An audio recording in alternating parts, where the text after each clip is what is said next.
먼저 귀한 찬양을 통해서 하나님께 영광을 돌려주시고 우리 마음을 또 평안한 은혜로 채워주신 찬양대여분께 감사를 드립니다. 지난 일주일 잘 지내셨죠? 네. 참으로 고생 많이 하셨습니다. 또 수고 많이 하셨습니다. 우리 하나님께서 우리의 삶 가운데 함께 하시고 또 우리에게 또 오늘 새로운 힘과 은혜를 주시고 또 앞으로도 또 주님께서 계속 도와주셔서 모든 일들을 잘 감당할 수 있도록 역사하실 것입니다. 그것을 믿고 우리가 힘있게 또 예배드리는 귀한 시간 되시기를 바라겠습니다.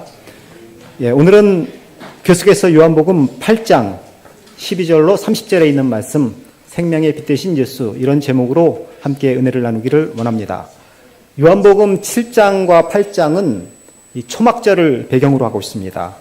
초막절에는 중요한 예식이 세 가지가 있었습니다. 첫 번째는 집의식인데요. 이것은 개 가정에서 진행되는 의식. 또 물의식이 있었고 빛의식이 있었습니다. 이렇게 이제 물의식, 빛의식 이렇게 있는데요. 예수님 당시에도 이 세 가지 의식이 진행되었을 것으로 그렇게 생각을 합니다. 왜냐하면 예수님 당시에도 성전이 있었기 때문에 그렇습니다.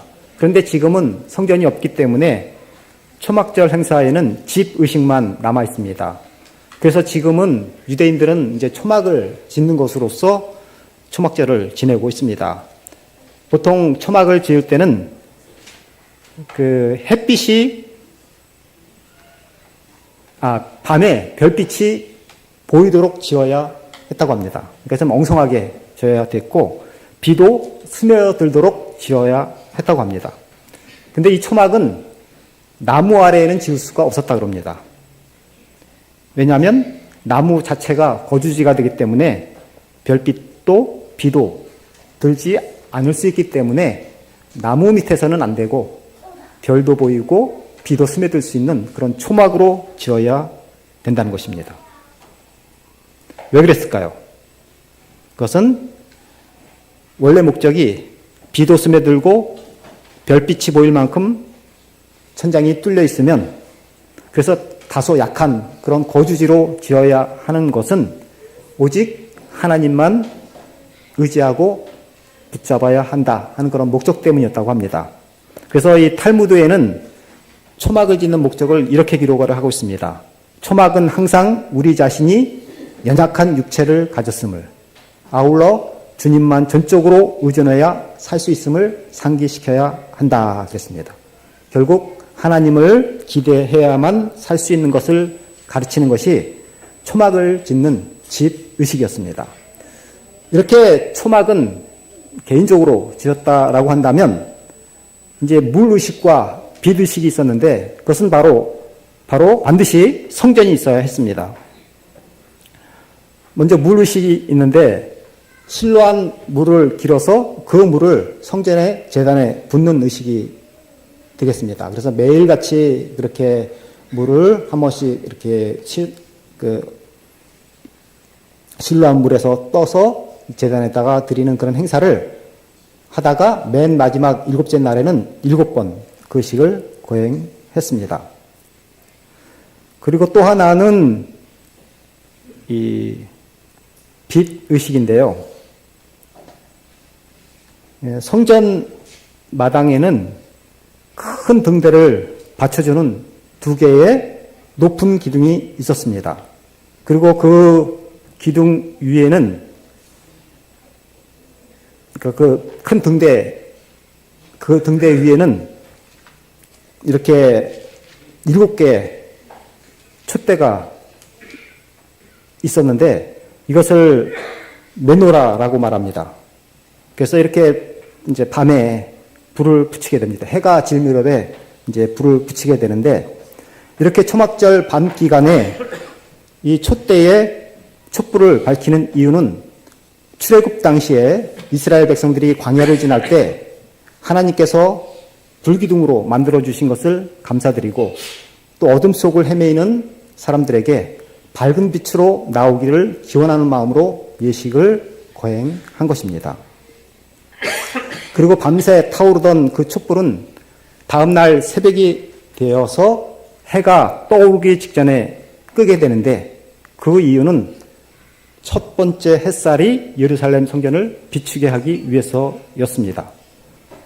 첫 햇살이 성전을 비추기 시작하면 제사장들은 성전 마당을 행렬하면서 성전은 하나님의 거처요 세상의 비침을 찬양하게 되었습니다. 이렇게 예수님께서 초막절에 이제 마당에 계실 때 촛불이 꺼지고 해가 막 감람산에서 떠올라서 햇빛이 대리석 궁전을 비추고 성전벽에 금을 비추었을 때 떠오르는 그 해를 바라보시면서 예수님께서는 요한복음 8장 12절에 나는 세상의 빛이라고 장엄하게 선언하고 계신 것입니다. 예수님은 예루살렘은 물론이고 온 세상을 비추는 참된 빛이라고 선언하신 것입니다. 요한복음 7장에는 물의 의식을 통해서 누구든지 목마른 사람은 나에게로 와서 마시라고 말씀하셨다고 한다면 이제 요한복음 8장에는 나는 세상의 빛이라고 선언하신 것입니다. 요한복음 8장 12절에 예수께서 또 말씀하여 이르시되 나는 세상의 빛이니 나를 따르는 자는 어둠에 다니지 아니하고 생명의 빛을 얻으리라 말씀하셨습니다. 우리는 침례를 받고 빛의 자녀가 되었습니다. 그런데 침례를 받았다고 해서 모두 빛의 자녀로 살아가는 것은 아닙니다. 우리는 옛사람의 그 모습이 여전히 작용하고 있기 때문에 빛의 자녀답게 살기 위해서는 세상의 빛이신 그 예수님을 계속 따라가려고 하는 노력이 필요한 것입니다. 예수님께서는 자신을 가리켜서 세상의 빛이라고 말씀하셨는데 이것을 영어로 보면, 원문으로 보면 세상의 그 빛이라고 말씀하셨습니다. 즉 명사 앞에 정관사가 붙어 있는 것이죠. 즉 세상의 유일한 빛이라고 하는 것입니다. 예수님은 단순히 세상을 비추는 여러 개의 빛 가운데 하나가 아니라 오직 예수님만이 십자가에서 죽으심으로 죄의 어둠을 몰아내고 생명을 가져다 주시는 유일한 분이시라고 말씀하시는 것입니다.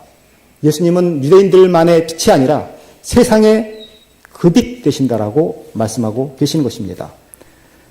이 세상은 영적으로나 도덕적으로 어둠 속을 헤매면서 살아가고 있습니다. 그러기에 어느 민족이나 나이나 성별이나 빈부에 상관없이 이 세상을 살아가는 모든 사람은 유일하신 빛 되신 예수 그리스도께로 나와야 하는 것입니다. 예수께서 또 말씀하여 이르시되 나는 세상의 빛이요 나를 따르는 자는 이렇게 말했습니다. 여기서 나를 따르는 자는 이것은 현재형을 쓰고 있는 것이죠. 즉 예수께서 나를 따르는 자는 달리 말하면 예수님을 따르는 행위는 한 번의 행위로 끝나는 것이 아니라 일생 동안 반복되어야 하는 일임을 가르치고 있는 것입니다. 반면에 나를 따르지 않고 잃어버린 자들도 많다.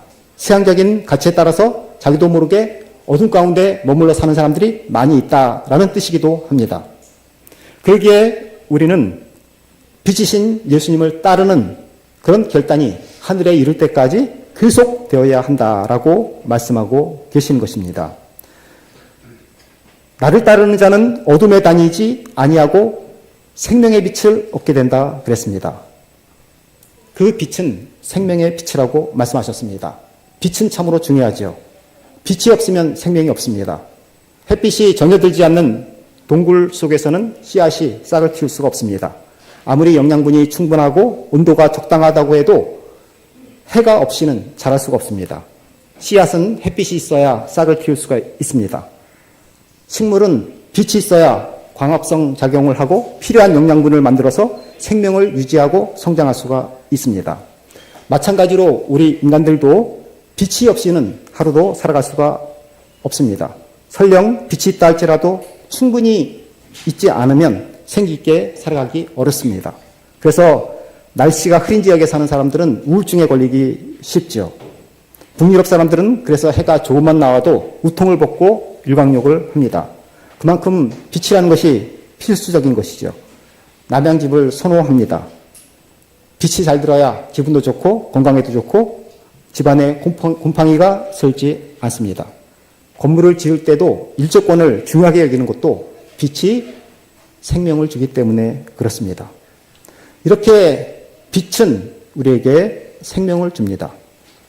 이렇게 현실적인 빛이 중요하다고 한다면 우리가 영적인 측면에서도 빛이 얼마나 중요하겠습니까? 생명의 빛 대신 예수님의 임재 가운데 살아가기로 힘쓰는 우리 모두가 되시기를 바라겠습니다. 그 시간이 세상 끝날까지 계속되도록 우리가 힘써 노력해야 되겠습니다. 어떤 성도는 남편과 사별을 하고 하나뿐인 아들에게 온 희망을 걸고 살았습니다. 아들이 그녀의 전부였습니다. 그런데 아들이 12살 때 뇌종양으로 세상을 떠나고 말았습니다. 그 성도는 살아도 사는 것이 아니었습니다. 그는 세상과 단절하고 집 안에서만 틀어박혀 살았습니다. 아들이 어렸을 때 그렸던 그림, 장난감, 옷까지 신발을 보면서 아들을 그리워하다가 아들이 죽은 후에 25년이 지난 후에 그녀도 세상을 뜨고 말았습니다. 자살에는 여러 종류가 있습니다. 자기의 목숨을 스스로 끊는 자살도 있는가 하면 이 성도처럼 희망과 단절을 하고 자신을 어둠 속에 가둬버리는 자살이 있습니다. 우리는 살다 보면 갑작스러운 비극을 당하거나 슬픔을 당하게 되면 우리는 그 속에서 스스로 갇혀서 벗어나지 못하고 살아가는 경우가 많이 있습니다. 그러나 우리는 생명의 빛 대신 예수님을 의지하면서 살아가는 사람들입니다. 우리가 다 할 수 없는, 말할 수 없는 그런 슬픔 가운데 살아간다 할지라도 생명의 빛 대신 예수님 안에 살게 되면 생명을 주시는 그 예수님께서 우리에게 희망과 용기를 주실 것입니다. 그러므로 우리가 그분 안에서 새로운 희망을 발견하고 새로운 생명력을 얻고 살아가시는 우리 모두가 되시기를 바라겠습니다. 또 이렇게 예수님께서 온 세상에 생명의 빛이 되실 수 있는 이유는 그분께서 위에서부터 오셨기 때문입니다.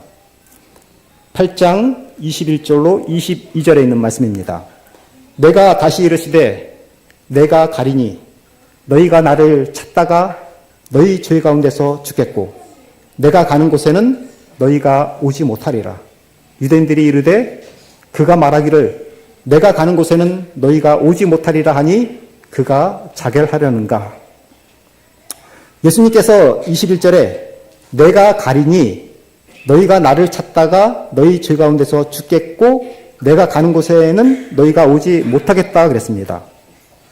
그렇게 말씀하시자 유대 지도자들은 22절에 내가 가는 곳에 너희가 오지 못하리라 하니 그가 자결하려는가 이렇게 비웃고 조롱을 합니다. 예수님은 그분 존재의 근원을 언급하심으로 이렇게 말씀하십니다.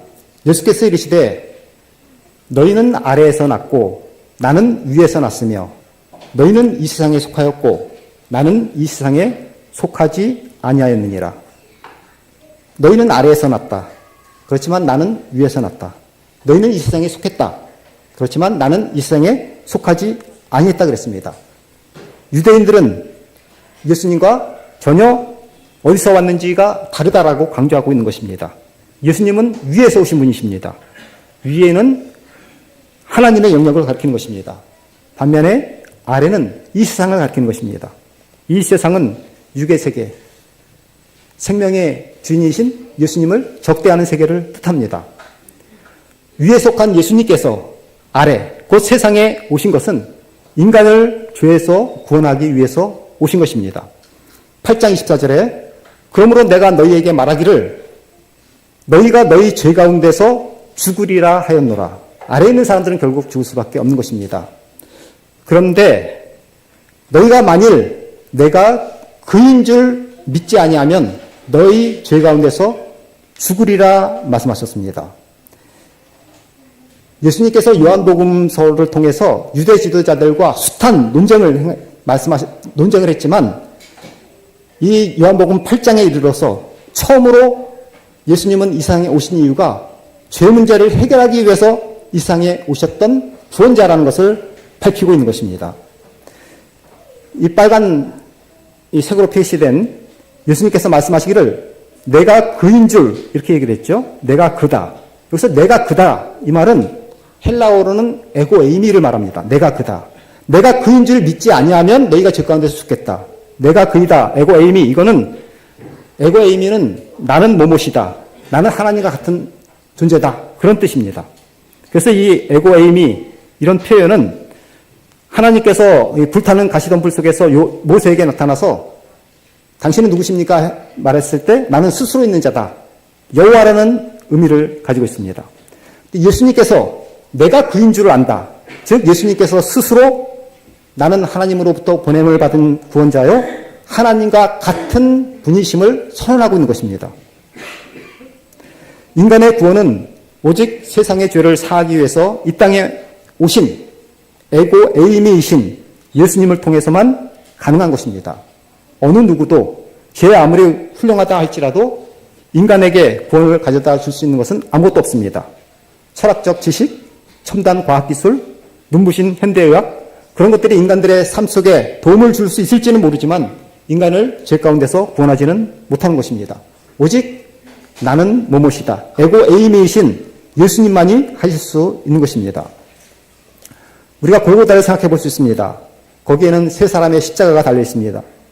중앙에는 예수님, 예수 그리스도가 좌우에는 두 강도가 달려 있습니다. 한편 강도는 예수님을 조롱했고 한편 강도는 예수님을 영접하게 됩니다. 먼저 가운데 달리신 예수님을 생각해 보십시오.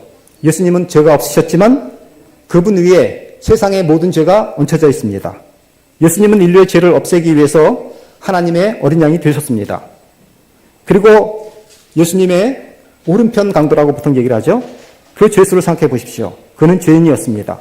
그러나 걔는 죄가 얹혀져 있지 않습니다. 왜냐하면 그가 예수님을 개인의 구주로 영접하자 그의 죄가 예수님께로 얹혀졌기 때문입니다.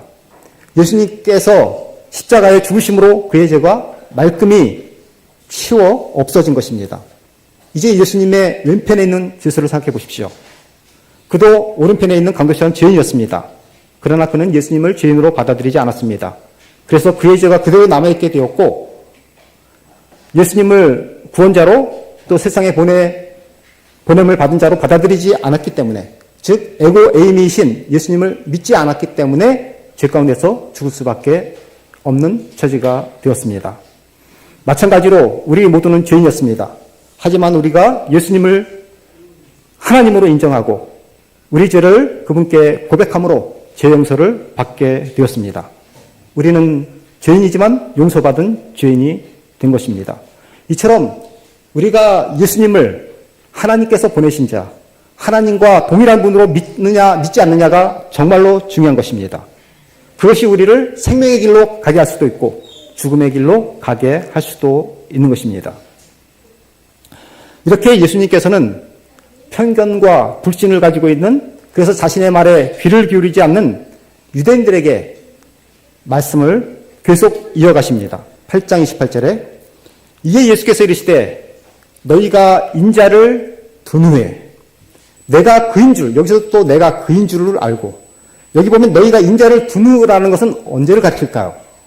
그것은 예수님께서 십자가에 달리실 때를 가리킵니다.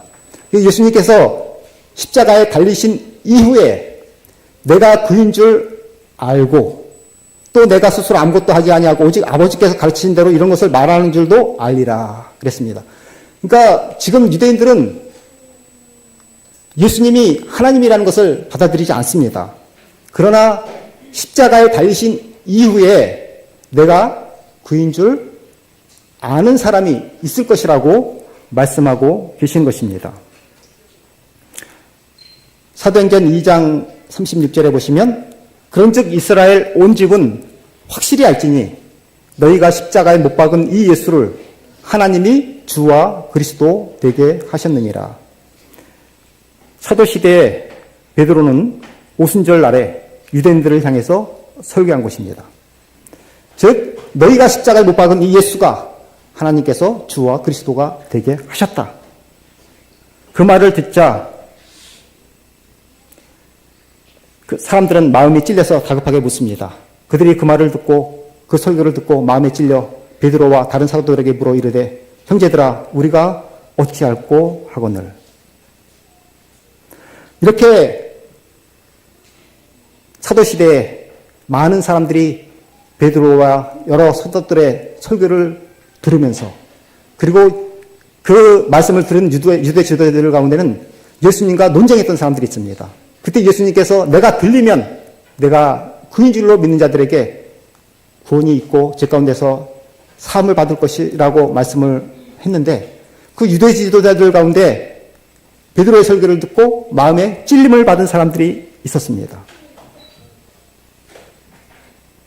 사도행전 6장 7절에 보면 하나님의 말씀이 점점 왕성하여 예루살렘에 있는 제자의 수가 더 심히 많아지고 허다한 제사장의 무리도 이 도에 복종하니라. 그래서 사도시대에 그렇게 예수님을 편견적으로 대했던 사람들이 예수님이 십자가에 달려 돌아가시고 부활하신 이후에 제사장의 무리 가운데서도 예수님을 하나님으로 인정하고 구원받은 무리들이 있었다라고 말씀하고 있습니다.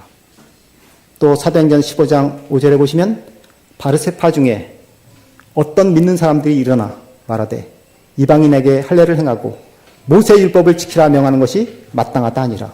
즉 바리새파 가운데서도 그 예수님의 그 말씀을 생각하고 그분을 받아들인 사람이 있었다. 그렇게 말씀하고 계시는 것입니다.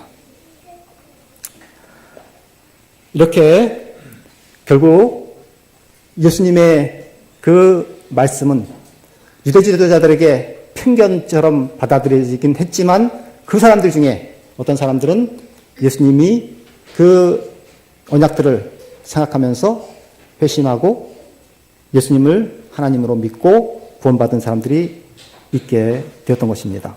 이렇게 말씀의 그 선언은 항상 누군가에게 유효하다는 생각을 우리가 하시면서 때를 얻든지 못 얻든지 항상 말씀을 전하는 일에 우리가 힘쓰는 우리가 되어야 되겠습니다. 이렇게 예수님께서 말씀하신 다음에 이제 계속해서 말씀하십니다. 나를 보내신 이가 나와 함께 하시도다. 나는 항상 그가 기뻐하는 일을 행함으로 나를 혼자 두지 아니하셨느니라. 말씀을 하십니다. 아버지 하나님께서 늘 예수님과 함께 하시는 이유가 나옵니다. 예수님은 항상 아버지 하나님께서 기뻐하는 일을 행하셨기 때문에 아버지 하나님께서 나를 혼자 두지 아니하셨다라고 말씀하십니다.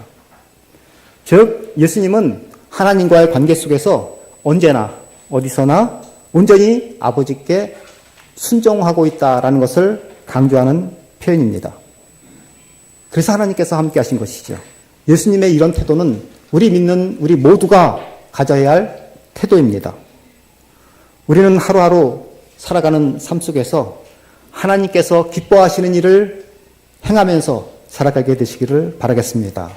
그것은 좋을 때뿐만이 아니라 시험과 고난이 있을 때, 심지어는 예수님처럼 죽음의 자리에 있게 된다 할지라도 하나님께서 기뻐하시는 일을 해야겠다 하는 그런 마음으로 살아야 한다는 것입니다.